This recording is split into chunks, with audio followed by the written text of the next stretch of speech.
ఇప్పుడు వరంగల్, నల్గొండ, ఖమ్మం ఎమ్మెల్సీ ఎన్నిక. సో దీనికి మీ మద్దతు ఎవరికి ఉండొచ్చు? ఎట్లా అసలు బీఆర్ఎస్ దాన్ని నిలబెట్టుకుంటుందా? మంచి ప్రశ్న అడిగిరన్న. అసలు చట్టసభల్లో ఎగువ సభ దిగువ సభ అని ఉంటుంది. అవును. డైరెక్ట్ ఎలక్షన్స్లో గెలవలేని వాళ్ళు రాజ్యసభ కానీ ఎమ్మెల్సీ మెంబర్ ఆఫ్ లెజిస్లేటివ్ కౌన్సిల్లో ఇది ఎందుకు పెట్టారంటే పెద్దల సభ అంటారు. ఇప్పుడు చట్టాలు చేసేటప్పుడు ఈ ప్రజాబలం నుంచి వచ్చిన వాళ్ళకి చదువు ఉండకపోవచ్చు, ఎక్స్పర్టైజ్ ఉండకపోవచ్చు. చదువు లేని వాళ్ళు మామూలు 10వ తరగతి చదువుకున్న వాళ్ళు కూడా ముఖ్యమంత్రులు, ప్రధానమంత్రులు అయిన వాళ్ళు ఉన్నారు. బట్ పాలసీ చేసేటప్పుడు పాలసీ ఫ్రేమింగ్, పాలసీ రీసెర్చ్కి సబ్జెక్ట్ ఎక్స్పర్ట్స్ అవసరం. ఒక ఎడ్యుకేషన్ పాలసీ చేసేటప్పుడు విద్యారంగ నిపుణులు అవసరం. ఒక ఉపాధ్యాయుల గురించి మాట్లాడేటప్పుడు ఉపాధ్యాయ రంగ నిపుణులు అవసరం. రాజ్యసభకు అందుకనే మనం పెద్దల సభ అంటాం. అదే స్ఫూర్తితోటి చాలా రాష్ట్రాల్లో ఎమ్మెల్సీలు తీసేసారు. ఇది 6వ వేలు లాంటిది. అయినా రాజశేఖర రెడ్డి గారు అవసరం అని అడ్వైజర్స్ ఉండాలని చెప్పి ఒక పొత్తూరి వెంకటేశ్వరరావు గారు లాంటి వాళ్ళు, ఒక చుక్కా రామయ్య గారు లాంటి వాళ్ళు, ఒక హరగోపాల్ లాంటి వాళ్ళు, ఒక నాగేశ్వర్ లాంటి వాళ్ళు ఎమ్మెల్సీలు ఉండాలి. ఎమ్మెల్సీలో కూడా గ్రాడ్యుయేట్ ఎమ్మెల్సీ, ఉపాధ్యాయ ఎమ్మెల్సీ అనేది ఉంటుంది. అసలు మొన్న రేవంత్ అన్న చేసిన చిన్న తప్పు ఏంటంటే ఎమ్మెల్సీగా సబ్జెక్ట్ ఎక్స్పర్ట్స్ని పంపాల్సి ఉండే. ఒక ఎవరైనా కావచ్చు, హరగోపాల్ కావచ్చు, ప్రొఫెసర్ విశ్వేశ్వరరావు కావచ్చు, ఇంకెవరైనా సబ్జెక్ట్ ఎక్స్పర్ట్స్ని పంపించుంటే ఆయన గౌరవం పెరిగేది. పార్టీలో కూడా ఇంటెలెక్చువల్స్ ఉంటారు. పెద్దల సభకి చిన్నపిల్లల్ని పంపకూడదు, పెద్దల సభకి పెద్దలనే పంపాలి. సరే బల్మూరి వెంకట్ కొట్లాడిండు చేసిండు, ఆయన ఖచ్చితంగా ఎమ్మెల్యేకి, మంత్రికి, ఎంపీకి అర్హుడే. ఎమ్మెల్సీ అంటే ఎమ్మెల్యేలకి కూడా ఎడ్యుకేట్ చేయాలి. ఎమ్మెల్యేలు ఏమైనా తప్పుదో పట్టిస్తే సభలో డిస్కషన్ అయినప్పుడు ఒక నాగేశ్వర సార్ లాంటి ఎక్స్పర్టో, ఒక హరగోపాల్ లాంటి ఎక్స్పర్టో, ఒక కోదండరామ్ సార్ లాంటి వాళ్ళు ఉండాలి. లేదు ఇంకా ఎక్స్పర్ట్స్ ఉన్నారు. ఎకనామిస్ట్ ఉండాలి, ఒక పబ్లిక్ పాలసీ ఎక్స్పర్ట్ ఉండాలి.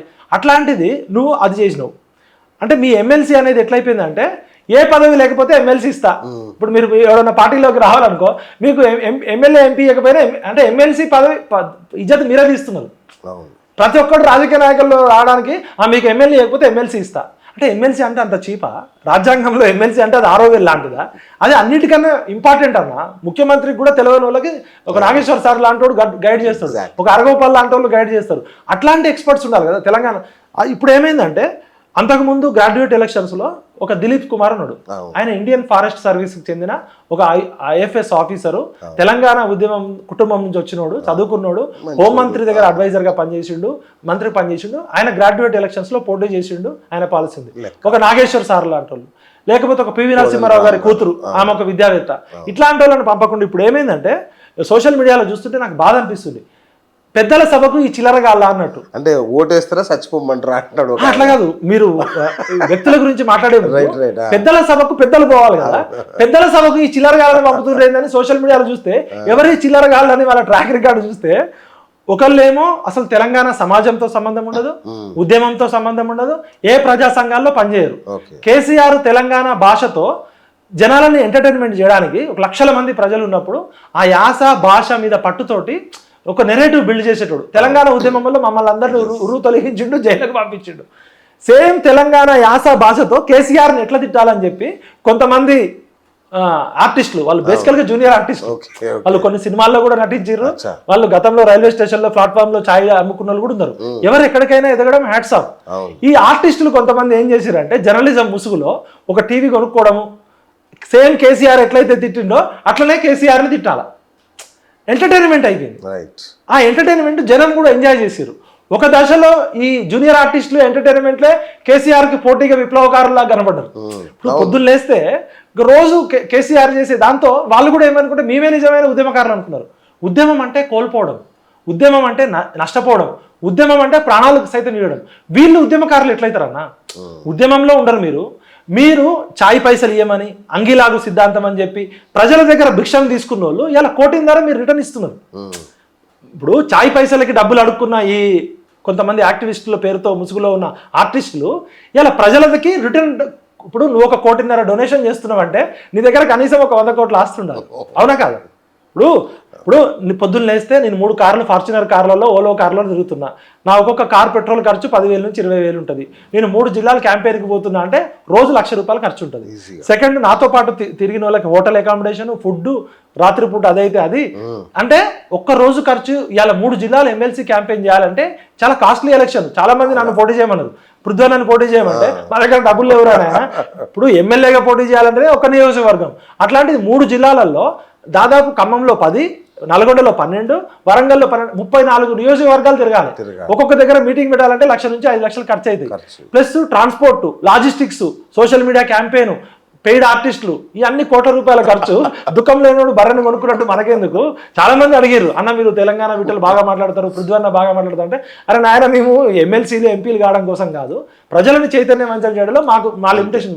అయితే ఎవడు ఎక్కడి నుంచి అయినా స్టార్ట్ చేయొచ్చు, ఎక్కడికైనా ఎదగచ్చు. నీ ట్రాక్ రికార్డులో ఒక రోజేమో ఒకడు అంటాడు నేను దళిత బహుజన సిద్ధాంతము, అంబేద్కర్ పూలే సిద్ధాంతము, కాళీశ్రీరామ్ నా స్ఫూర్తి అంటారు.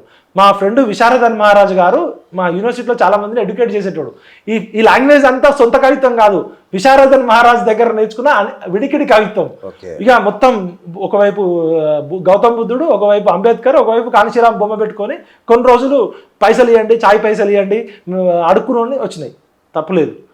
ఆ సిద్ధాంతం అయిపోయింది, బహుజనవాదం అయిపోయింది. కాంగ్రెస్ పార్టీ అవకాశం ఇస్తే పొన్నాల లక్ష్మయ్య ప్రెసిడెంట్గా ఉన్నప్పుడు ఒక ఆయన ఎమ్మెల్సీగా పోటీ చేసిండు, అక్కడ డిపాజిట్ కూడా రాలే, అది ఓకే. తర్వాత ఏమైంది, ఈ కాంగ్రెస్ పార్టీ గాడిద లాంటిది, ఇంకో గుర్రం వచ్చిందని చెప్పి తెలంగాణ జనసమితిలో కోదండరామ్ ఆధ్వర్యంలో జాయిన్ అయ్యిండు. కోదండరామ్ తర్వాత నెక్స్ట్ ప్రయారిటీ ఆయనకే. ఆయనే ప్రజలను అడుక్కుంటూ అక్కడ లక్షల రూపాయల చందాలు విరాళాలు ఇచ్చిండు, హ్యాట్స్ ఆఫ్. అది అయిపోయిందా? అదే అయిపోయినాక కోదండరామ్ అంతా రెడ్డి రాజ్య పాలన చేస్తున్నాడు, ఈయన రెడ్డి సంగమోడు, నల్లికుట్లోడు, నాలుడు అని తిట్టుకుంటూ బయటకు వచ్చి ఇది కాదు ఇదంతా కాదు 7200 మూమెంట్, ఈ రాష్ట్రంలో 7200 మంది వెలమదొరలు ఉన్నారు, వీళ్ళందరినీ జైళ్ళకి పంపించడమే నా లక్ష్యం అన్నారు. సూపర్. ప్రజలు కూడా చెప్పింది నమ్మిరు, ఎందుకంటే అప్పుడు పోరాటంలో ప్రతిరోజు సోషల్ మీడియాలో అయింది. అది అయిపోయిన తర్వాత 7200 అయిపోయింది, మళ్ళా దళితవాదం అయిపోయింది, బహుజనవాదం అయిపోయింది, అంబేద్కర్ సిద్ధాంతం అయిపోయింది, కాళీశ్రీరామ్ సిద్ధాంతం అయిపోయింది. కాంగ్రెస్ పార్టీ ఎమ్మెల్సీ అయిపోయింది, కాంగ్రెస్ పార్టీ గాడిద అయిపోయింది, కోదండరామ్ సార్ పార్టీ రెడ్ల పార్టీ అయిపోయింది, 7200 పక్కకు పోయింది. బీజేపీ పార్టీలో జాయిన్ అయ్యారు. అమిత్ షా గారి దగ్గర ఢిల్లీ సెంట్రల్ ఆఫీస్లో ఒక మిత్రుడు పాప చిన్న వయసులోనే, మరి ఆయన జర్నలిస్టా రాజకీయ నాయకుడు, ఆయన కన్ఫ్యూజ్ అవుతుంది. ఆయన ఏం చేసిండు, ఇట్లా కాదు ఈ బీజేపీ పార్టీ అనే రసీదు, ఇది బీజేపీ పార్టీ సభ్యత్వం కాదు, ఇది కేసీఆర్ కుటుంబాన్ని, కేటీఆర్ని, కేసీఆర్ని, కవితని, సంతోష్ రావుని, వినోద్ రావుని, ఈ అలీబాబా 40 దొంగలందరినీ అమరవీరుల స్తూపాన్ని కట్టేసి బీజేపీ అనే తాడుతో మొత్తం కట్టేస్తా, వాళ్ళ అక్రమాలన్నీ బయటకు తీస్తా అని చెప్పారు. అబ్బా మేమందరం హ్యాపీ ఫీల్ అయినాం. మావాడు అమిత్ షా పక్కన కూర్చొని ఢిల్లీలో మాట్లాడిండు, సూపర్ తోపర్. నీ ప్రాణాల హాని ఉన్నప్పుడు బీజేపీ అయిపోయింది. జైలు నుంచి బయటకు రాగానే ఇదే అరవింద్, ఇదే బండి సంజయ్, ఇదే బీజేపీ నాయకులు ఆయన ప్రాణం హాని ఉందంటే మేమందరం కష్టపడి ఇడిపించినాం. ఆయన కోసం పోయి నేను అరెస్ట్ అయినా, నాకు అప్పటిదాకా నన్ను అరెస్ట్ చేయలే, కేసీఆర్ ఇంత తిట్టినా నన్ను ఏం చేయలే. ఆయన కోసం పోయి నేను అరెస్ట్ అయితే జైలు నుంచి బయటకు రాగానే ఓపెన్ ట్యాబ్ జీబులో ఒక తొలివెలుగు రఘు పక్కన ఇంటర్వ్యూ ఇస్తూ, బీజేపీ లేదు, గీజేపీ లేదు, నవ తెలంగాణ నిర్మాణ పార్టీ అనే పార్టీ పెట్టాం, ఆల్రెడీ రిజిస్ట్రేషన్ అయిపోయింది, ఇక మనం కొట్లాడుడే, మొత్తం సొంత పార్టీ. మావాడు జైల్లో ఉండి కూడా ఇంత చక్రం తిప్పిండు, జైల్లో ఉండి ఒక పొలిటికల్ పార్టీ రిజిస్ట్రేషన్ చేసిండు, అఫీషియల్గా అప్లికేషన్ తెచ్చుకున్నాడు. చాలా మంది పెద్ద పెద్ద వాళ్ళే ఎలక్షన్ పార్టీలు పెట్టాలంటే గ్రేట్ అనుకున్నాం. అది అయిపోయిందా? కొన్ని రోజులైనా అది లేదు. దాసరి భూమయ్య అన్నట్టు ఆయన మాకు ఫోన్లు చేసి మనోడు పార్టీ పెట్టిండంటే కొన్ని రోజులకి అదే దాసరి భూమయ్య లేదు ఈయన అంగిలాగు సిద్ధాంతం అన్నాడు, చాయ్ పైసలు అన్నాడు, ఆయన ఇచ్చినది వేరు అకౌంటు, ఆయన డబ్బులేమో వేరే అకౌంట్కి పోతున్నాయి, స్క్రీన్ ఈయన కమిటీ, క్రమశిక్షణ కమిటీ చైర్మన్. ఓకే. ఆయన అయిపోయా. నీతో పాటు పనిచేసిన 10 మంది ఉంటే 9 మంది తిట్టుకుంటూ పోతుండే. వాళ్ళు రోజు ఇంకా 100 మంది ఫోన్లు చేస్తుంటే వినలేకపోతున్నాం. అంటే ఏ మనిషికైనా ఆలోచనకి ఆచరణకి లింక్ ఉండాలి. నీ అంబేద్కర్ సిద్ధాంతం ఎక్కడికి పోయింది, కాళీశ్రీరామ్ సిద్ధాంతం ఎక్కడికి పోయింది, దళితవాదం ఎక్కడికి పోయింది, ఆకునూరి మురళీ సార్ని ఎట్లా వాడుకున్నావు, ఆర్ఎస్ ప్రవీణ్ సార్ని ఎట్లా వాడుకున్నావు, నీ దగ్గర అది అయిపోయింది. బీసీ వాదం అని కొత్తగా మీకు ఇంకా చెప్పలే, ఈ విషయం తెలియదు.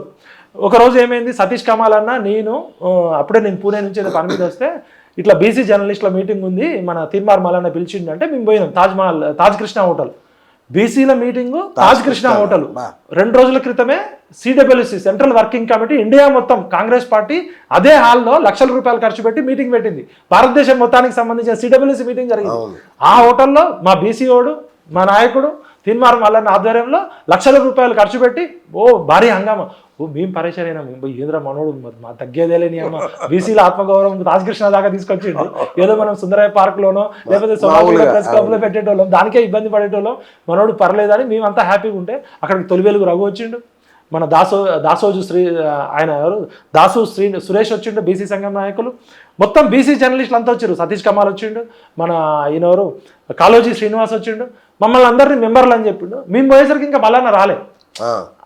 అప్పటికే జనమంతా వేల మంది ఎక్కడి నుంచో 2000 మంది. తాజకృష్ణాలో ఇంతవరకు పార్కింగ్ దొరకలే. మొత్తం నీలం మధు ముదిరాజు మనుషులట, మాకు తెలియదు. తర్వాత ఆ మీటింగ్కే లక్షల రూపాయలు ఖర్చు అయినాయట. మేమేమన్నా మీటింగ్ అయిపోతుంది మధ్యలో ఇప్పుడు మనందరికీ పరిచయమైన తెలంగాణ విఠలన్నని దీనికి చైర్మన్ చేస్తున్నామని చెప్పిండు. నన్ను అడగలేదు, నాకు చెప్పలేదు. లంచ్ టైంలో అడగాలి కదా. అందరు సపోర్ట్లు కొట్టారు 2000 మంది. ఇక బలికా బకరా అనమాట. మనం నో అని చెప్పేటట్లేదు, ఎస్ అని చెప్పేటట్లేదు. సరే బీసీల కోసం మనోడు కష్టపడుతున్నాడు కదా, మనం కూడా సామాజిక తెలంగాణ అంటున్నామని ఒప్పుకున్న తర్వాత ఇంకా నెక్స్ట్ డే నుంచి ఫోన్ చేస్తే ఫోన్ లేపరు. మరి ఏందన్నా మరి 5 లక్షల మందితో మీటింగ్ పెడతా అని చెప్పిండు. 5 లక్షల మందితో మీటింగ్ పెట్టాలి పెరేడ్ గ్రౌండ్స్లో అంటే ఫస్ట్ సమయం ఉండాలి. ఒక 6 నెలలు ఎక్సైజ్ చేయాలి. కోట్ల రూపాయల ఖర్చు అవుతుంది. ట్రాన్స్పోర్ట్, లాజిస్టిక్స్, లారీలు, బస్సులు, వాళ్ళకి ఫుడ్, స్టేజీకే అవుతుంది. 5 లక్షల మందితో మీటింగ్ పెట్టాలంటే రేవంత్ రెడ్డికి మన కేసీఆర్ కూడా అంత ఈజీ కాదు. 100 కోట్లు ఖర్చు అవుతుంది. మనోడు ప్రకటించేసిండు, నన్ను చైర్మన్ చేసిండు, వీళ్ళందరినీ మెంబర్ చేసిండు. ఇక బలికా బకరా ఉంటుంది కదా, మేకను కోసే ముందు బకరా చేసినట్టు పెద్ద పెద్ద దండలు వేసిర్రు, అయిపోయింది. ఆ రోజు రాత్రి 8 గంటల తర్వాతే మేమందరం మెంబర్స్ అంతా నీలోఫర్ హోటల్లో కూర్చొని మీటింగ్ పెడితే, అన్న నేను బిజీగా ఉన్నా ఢిల్లీ పోతున్నా అంటాడు. ఆయన టికెట్ కోసం. ఆయన టికెట్ తెచ్చుకోవడం తప్పులేదు. ఒక జూనియర్ ఆర్టిస్ట్ స్థాయి నుంచి, ఒక జర్నలిస్ట్ స్థాయి నుంచి ఒక టికెట్ ఎదగడం తప్పేం లేదు. కానీ బీసీ వాదం పేరుతో మమ్మల్ని అందరినీ బకరాలు చేయడం చూడు. నేను, తొలివెలుగు రఘు, దాసోజు శ్రీను, దాసు సురేష్, కాళోజీ సీను, మన ఇంకో ఆయన మెట్టు ఉన్నాడు, మన సూర్యప్రకాష్ అన్న, వీళ్ళంతా ఒక ఇంటిగ్రిటీ ఉన్నోళ్ళు సమాజంలో. అరే నీ అమ్మ మనందరిని ఇట్లా చేసిండు, వారం రోజుల నుంచి కలవడు, మేము పోతేనేమో ఢిల్లీ పోతున్నా అంటాడు. మరి ఎట్లన్నా మరి 5 లక్షల మందితో మీటింగ్ పెడతా అంటే నువ్వు నీలం మధు ముదిరాజు దగ్గర పోయి డబ్బులు తెచ్చుకోండి. అరే నీలం మధు ముదిరాజు ఎవడు, నేనెందుకు డబ్బులు తెచ్చుకుంటా, నాకేం సంబంధము, నేనేమన్నా చందాలు వసూలు చేసేటోన్నా, దందాలు వసూలు చేసేటోన్నా. ఇక మేమందరం హట్టయినాం. ఇదేదో ఆయన టికెట్ రావడం కోసం బీసీ నాయకులు అందరి దగ్గర డబ్బులు వసూలు చేసి తాజకృష్ణ హోటల్లో మీటింగ్ పెట్టిండు. ఇది ఆయన టికెట్ కోసం చేస్తున్నా, మీరు అందరు బకరాలు అవుతున్నారని అందరు చెప్పారు. ఇంకా అప్పటికప్పుడు మేమందరం ఇనాక్టివ్ అయినా. కొంతమంది కొడతామని మెట్టు సూర్యప్రకాష్ అని అన్నాడు. వాడి సంగతి ఎంతో తెలుద్దాంపా అని మొత్తం మన ఎవరు ఆయన మన పైల్వాన్ యాదవ్ అన్న, మన శ్రీశైలం యాదవ్ అన్న, నేను, దాసు సురేష్ అందరం 2-3 మీటింగ్లు తొలివెలుగు రఘు ఆఫీస్లో మీటింగ్ పెట్టుకుంటే ఇక వీడు మనల్ని వాడుకొని ఉంటున్నాడు, వాడి టికెట్ కోసం ఇట్లా అన్యాయం చేస్తున్నాడని అందరం అప్పటితోటి ఇక ఇనాక్టివ్ అయిపోయినాం. 5 లక్షల మందితో మీటింగ్ పెడుతున్నా అని చెప్పి మమ్మల్ని అందరినీ, మేము ఎటువంటి మచ్చలేని వాళ్ళం, మమ్మల్ని బకరాలు చేసి ఇప్పుడు నీకు ఎమ్మెల్యే టికెట్ రావడం కోసము మా సపోర్ట్ అడిగితే మేము డైరెక్ట్ చేస్తాం. అంతే కదా. అంటే ఎందుకు ఇన్ని వేషాలు? ఇప్పుడు నువ్వు జర్నలిస్ట్గా ఉంటావు, పొద్దునేమో కాంగ్రెస్ పార్టీని తిడతావు, మధ్యాహ్నం గాంధీ భవన్కు పోతావు, పొగుడుతావు. నువ్వు ఉంటే జర్నలిస్ట్గా ఉండన్నా, లేకపోతే రాజకీయ నాయకుడు గుండు. ఇదే రేవంత్ రెడ్డిని తెచ్చించడానికి మమ్మల్ని అందరినీ తీసుకుపోయి ఆయనకు టికెట్ ఇవ్వట్లేదు, బీసీలకు అన్యాయం జరుగుతుంది, రేవంత్ రెడ్డిది ఇంత పొడుగు ఉంటుందా, గజం ఉంటుందా అని తిట్టించినావు. ఇప్పుడు మేమేమో అమాయకులమో ఆవేశపడలేము. అంటే నువ్వు అదే కాంగ్రెస్ పార్టీలో ప్రచార కమిటీ ఉంటావు, పొద్దునేమో కాంగ్రెస్ని తిడతాడట, మధ్యాహ్నం మాత్రం పొగుడతాడట. ఇది ఏమైందంటే వయసు చిన్నది, అజ్ఞానము, అహంకారము, ఈ 2 తోడైతే ఎవరికైనా, అది మల్లన్నకైనా, నాకైనా, మీకైనా, రేవంత్కైనా, కేసీఆర్కైనా, ఈ సోషల్ మీడియాలో వచ్చిన ఇమేజ్ తోటి వీళ్ళే సూపర్ మ్యాన్ అనుకొని వాళ్ళు నమ్ముతున్నారు. ఇప్పుడు ఇలా నా పరిధి ఒక ఉద్యమకారుడుగా తెలంగాణ వీటలకి పరిధి తెలిసి ఉండాలి. నేనే కేసీఆర్ని ఢీకొట్టినా, నేనే రేవంత్ రెడ్డిని సీఎం చేస్తా అంటే నా ముఖం నన్ను చూసి నవ్వుతుంది. ప్రతి మనిషికి ఒక కెపాసిటీ ఉంటుంది, ఒక లిమిటేషన్ ఉంటుంది. మనం దాన్ని మించి చేస్తే ఇలా కాంగ్రెస్ పార్టీ పాతాళంలో ఉన్నదాన్ని తీసుకొచ్చింది ఈయనట. ఇట్లా లేపిండు, పాతాళంలో ఉన్న కాంగ్రెస్ పార్టీని తీసుకొచ్చి కూర్చోబెట్టిండు. మరి నువ్వు పాతాళంలో ఉన్న కాంగ్రెస్ పార్టీని అధికారంలోకి తీసుకొస్తే నీకు ఒక ఎమ్మెల్యే టికెట్ ఇవ్వకపోయా, ఒక ఎంపీ టికెట్ ఇవ్వకపోయా, ఒక నామినేటెడ్ పోస్ట్ ఇవ్వకపోయా. తీన్మార్ మల్లన్న కేసీఆర్కి వ్యతిరేకంగా కొట్లాడడంలో అగ్రెసివ్గా కొట్లాడిండు, జైల్లోకి పోయిండు, అది యాడ్సాప్. బట్ ఈ ఆచరణలో ఏమైందంటే ఏ సోషల్ మీడియా ఆదరణతో ఎదిగిండో అదే సోషల్ మీడియాలో ఇలా తూతూ అంటున్నారు. తొలివెలుగు రఘు ఇక్కడే మా ఇంటికి వచ్చి ఇంటర్వ్యూ చేస్తే, నేను ఇంటర్వ్యూ చెప్తే ఆ ఇంటర్వ్యూలో మొత్తం నెగిటివ్ కామెంట్స్ వచ్చినాయి మల్లన్న మీద. దెబ్బకి రఘు ఆ కామెంట్స్ బంద్ చేసే పరిస్థితికి వచ్చిండు. ఇప్పుడు నువ్వు కామెంట్స్ ఎవరైనా ఫీడ్బ్యాక్, ఇప్పుడు నేను తప్పు చేస్తే నువ్వు ఒక సలహా ఇస్తావు, డైరెక్ట్ సలహా ఇవ్వకపోతే ఫీడ్బ్యాక్ పెడతావు. ఆ ఫీడ్బ్యాక్నే బంద్ చేసిందంటే అంటే ప్రజలు చెప్పే మంచి కూడా వినే ఉద్దేశం లేదా? ఇవాళ సోషల్ మీడియా హీరోలు మీకు రావాల్సిన గుర్తింపు వచ్చింది, కానీ నేనే గొప్పోడిని, నేనే తోపు, నేనే అన్ని చేసినా అంటే ఎవడైతే నేనే అన్నాడో వాడు జనంలో కనుమరుగైపోయాడు. మనము, మనందరూ, మీరు, మనందరం కలిసి చేద్దామన్నాడు నాయకుడు మాట్లాడాలి. అది ఎవరికైనా కావచ్చు. ఎక్కడ అజ్ఞానం ఉంటుందో అక్కడ అహంకారం ఉంటుంది. ఎక్కడ తోపు తురుము అనుకున్నాడో వాడు చరిత్రలో కాలగర్భ కల్పిస్తుంది. ఈ పెద్దల సభలో విజ్ఞానవంతులు, అర్హులు. ఫస్ట్ ఏ పనికైనా అర్హత ఉండాలి. Correct. మీరు చేసిన ప్రజా ఉద్యమాలు ఏంది, మీరేమైనా కోల్పోయిర్రా ఉద్యమాల వల్ల, మీరేమైనా నష్టపోయిర్రా, మీరు ఆస్తులు సంపాదించిర్రా, ఆస్తులు కూడబెట్టుకున్నారా? మీరు సోషల్ మీడియాలో ఉద్యమాలు చేసి అంతకుముందు మీకు ఇల్లు కారు గతి లేని వాళ్ళకి ఇలా ఎన్ని కోట్ల రూపాయల ఆస్తులు ఎక్కడి నుంచి వచ్చినాయి? చాలా మంది ఉన్నారు. ఇలా సోషల్ మీడియా ముసుగులో దందాలు చేసేటోళ్ళు, చందాలు చేసేటోళ్ళు ఉన్నారు. మంచి వాళ్ళు కూడా ఉన్నారు. మంచి వాళ్ళకి కూడా బ్యాడ్ నేమ్ వస్తుంది. కరెక్ట్. అంటే నువ్వు బ్లాక్మెయిల్ చేయడానిక బుడ్డరకాన్లు, బ్లాక్మెయిలర్లు పెద్దల సభకి వెళ్ళడం సమాజం మంచిది కాదు. ఎవరైనా సరే ఒక వ్యక్తిని ఉద్దేశించి నీ మాట్లాడు. ప్రతి వ్యక్తి కూడా పరిస్థితి ఏంటి? జడ్సన్ అనే వ్యక్తి ఇవాళ పాపం ఆయన చూడంగానే మనందరికీ కాళ్ళు చేతులు ఉన్నాయి, మనం కొట్లాడడానికి పోలీసు వాళ్ళు వచ్చినా ఉరకడానికన్నా మనకున్నాయి, 4 దెబ్బలు పడ్డా కూడా తట్టుకోగలం. జడ్సన్ అనే వ్యక్తి పాపం ఆయన యాక్సిడెంట్ కావడం వల్ల వికలాంగుడు అయి ఉండి మన అందరికన్నా ఎక్కువగా స్కాములు బయటకు తీసుకొచ్చిండు. జడ్సన్ అనే వ్యక్తి ఒక ప్రభుత్వ సంస్థలో వికలాంగుల సంస్థకి చైర్మన్గా పనిచేసిండు. నాకు తెలిసి సబ్జెక్ట్ టు కరెక్షన్. కాంగ్రెస్ పార్టీలో 40 ఏళ్ల నుంచి ఉన్నాడు, సీనియర్ నాయకుడు. ఆయనకు అర్హత ఉందా లేదా మీరే ఆలోచించండి. ఆయన ఏమైనా ఆస్తులు ఆయన మా ఇంటికి వచ్చినా కూడా 2 వీలర్ మీద వస్తాడు. ఆయన కారు కూడా లేదు, ఇయాల్టికి కూడా ఆర్థికంగా స్థిరంగా లేదు. అంటే ప్రజలకు సేవ చేసే గుణం ఉన్నోడు, జీవితంలో కోల్పోయినోడు నాయకుడు కావాలి. ఎద్దు పుండు కాకికి ముద్దు అని చెప్పి పేదరికం గురించి మాట్లాడినోడు ధనవంతుడు అవుతాడు, నిరుద్యోగుల గురించి మాట్లాడినోడు ఎమ్మెల్సీలు అవుతాడు. ఈ సమస్య మాత్రం అట్లనే ఉంటుంది. ఎవరైతే నిజాయితీగా, అది జడ్సన్ కావచ్చు, మల్లన్న కావచ్చు, ఎల్లన్న కావచ్చు, పుల్లన్న కావచ్చు, మీరు పట్టభద్రులు, మీరు ఓటుకు అమ్ముకోకండి, మందు సీసాకో, మటన్ ముక్కకో, చికెన్ బిర్యానీకో అమ్ముడుకోకండి.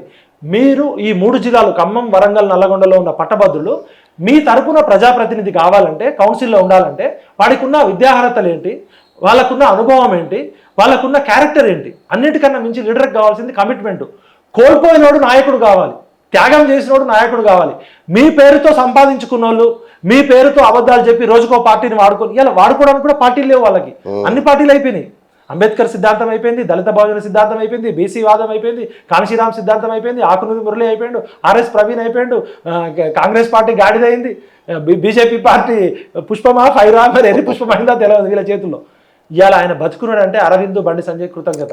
ఒక దశలో తొలివెలు రఘు ఫోన్ చేసి మీరు బండి సంజయ్ మీద పోటీ చేస్తారా ఎంపీగా అంటే, బండి సంజయ్ మీద ఏంది, అవసరమైతే మోడీ మీద కూడా పోటీ చేస్తా. ఇదే బండి అనే వ్యక్తి నాకు ఫోన్ చేసి మల్లన్న కష్టాల్లో ఉన్నాడు విఠలన్న, మీరు కాపాడుకోండి, ఆఫీస్ మీద దాడి జరుగుతుంది అంటే అప్పటికప్పుడు మేము పోయినాం. అప్పటిదాకా మల్లన్న ఎవడో నాకు తెలియదు, మల్లన్న ముఖం తెలియదు, ముట్టి తెలియదు. అంటే కష్టం వస్తే కాపాడుకున్న వాళ్ళకి కృతజ్ఞత ఉండాలి కదా. బండి సంజయ్, అరవింద్ నీ ప్రాణాలు కాపాడేది కదా ఆ రోజు. 72 రోజులు జైల్లో ఉంటే ఇవాళ నీకు ఎక్కడి నుంచి వచ్చినాయి ఇన్ని డబ్బులు, ఎక్కడి నుంచి వచ్చినాయి అనేది ప్రజలకు చెప్పాలి కదా. నువ్వు 1.5 కోటి రిటర్న్ ఇస్తున్నావు అంటే నువ్వు ఆర్థికంగా ఎంత ఉన్నంత ఉండు.